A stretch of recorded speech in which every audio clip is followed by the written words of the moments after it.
supporters of Donald Trump launched an attack on the Capitol on January 6, 2021 to try and prevent Joe Biden's confirmation as the winner of the 2020 presidential elections. Biden was inaugurated 2 weeks later, but Trump's claims of having won the election is still playing a spoiler in the U.S. political landscape thanks to election deniers. I ran twice, I won twice, I did much better the second time than I did the first. Getting millions more votes in 2020 than we got in 2016.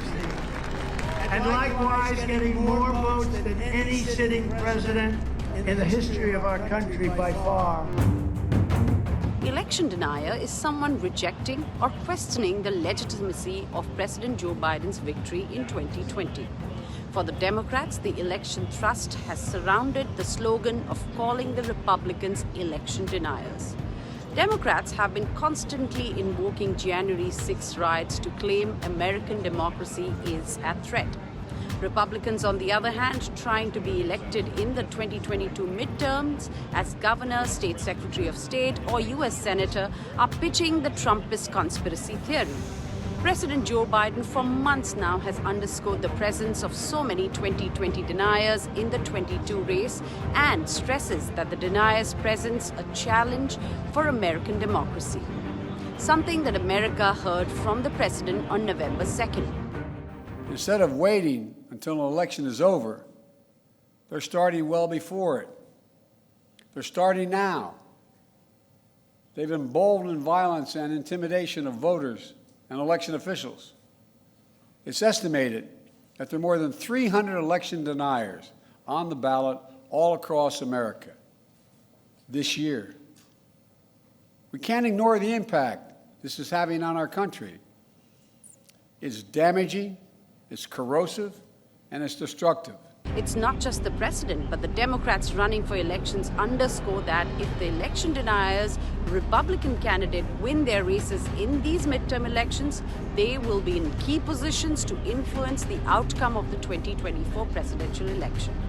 Let's understand how the midterm election winners paint the political canvas and presidential election.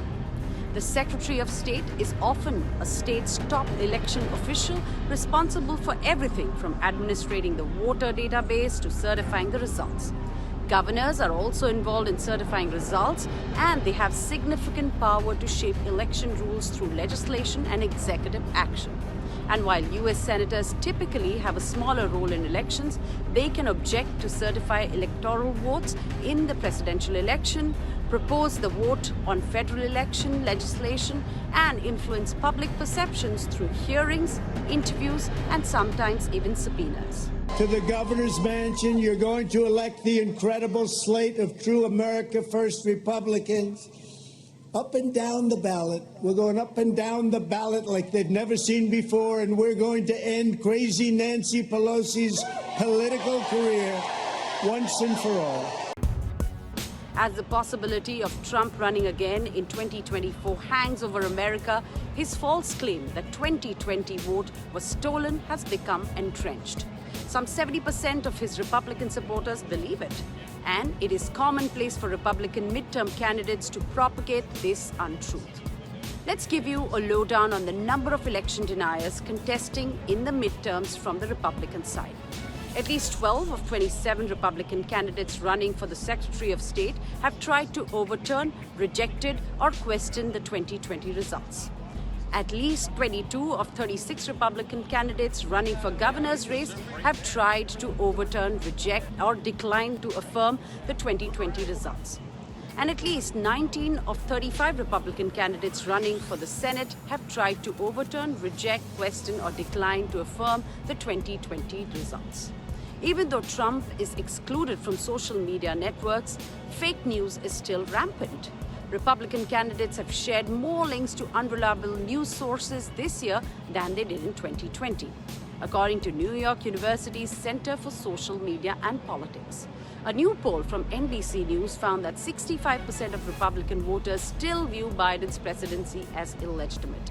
Let's now specifically talk about 3 battleground states and how election deniers turn the conspiracy theory rhetoric into reality there. Trump-backed Carrie Lake and Mark Finchem are running for governor and secretary of state in Arizona.